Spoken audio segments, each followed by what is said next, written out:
Arthur, thanks for doing this today. I'm grateful for your time. So, you have a story to tell about your time with the Timberwolves that you want to share. Right. Let's hear it. Okay, right.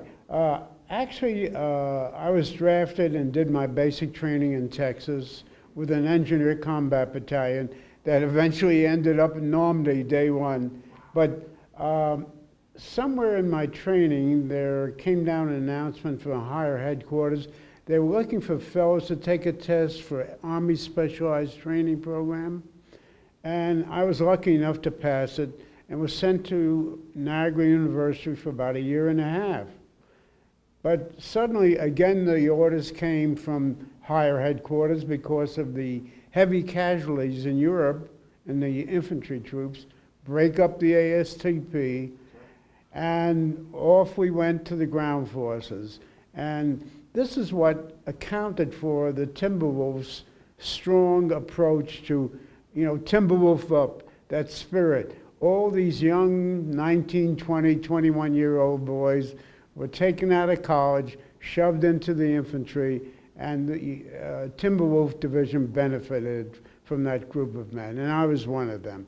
But luckily, because of my engineer combat training, I was assigned to the 329th Engineer Battalion. Okay, I went with the Timberwolves right on from day one when we landed in Cherbourg, right on to the end of the war where we met the Russians, Delitzsch or Torgau, somewhere on the Elbe. The story I have is a pretty simple one. It happened in Holland, and I was assigned to clear a minefield, and I was working in the minefield, and unfortunately, the infantry had just gone through about 10, 15 minutes ago, and there were several casualties on the ground. And one of them, the medic, was bending over, and suddenly the medic came over to me. He said, "Are there any Jewish boys around?" We didn't have too many Jewish fellows. I said, "Well, I'm Jewish, but I'm secular, not very orthodox." But he says, "Anyway, please come over. This fellow is not going to make it."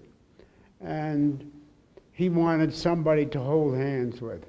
So I went over, and sure enough, I could see that the fellow was last moments.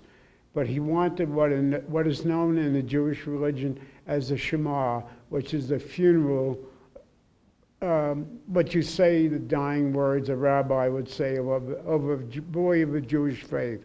And I was so humbled, and I was looking around, and suddenly I saw down the road the 414th Infantry coming through, and it was led by a Catholic padre.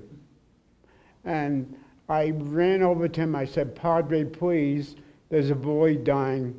Please help him." So he went over, and the medic, myself, and the padre, we held hands, and the padre knew the Jewish Shema, and he pronounced it, and the guy passed away with a smile on his face.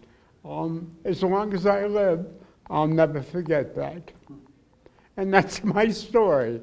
There's a difference in generations. Yes. So I guess my question is, what can young people these days learn from the kind of the patriotic commitment that Yes. men provided during the Second Right. World War and during that generation? I'm deeply in favor of national service. I think every young boy should have the responsibility of putting 2 years service towards the national government and learn responsibility, learn what our country is all about, and feel that they're part of it.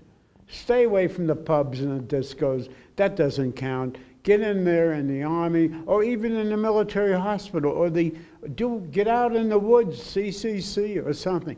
Do something that's meaningful. That's my feeling. That's great. One last thing I'll ask you is, what are these annual conventions, these get-togethers that you veterans very much supported? Well, it's a memorial to the guys who are not here, and it's a chance to see who's left, last man club, that type of thing.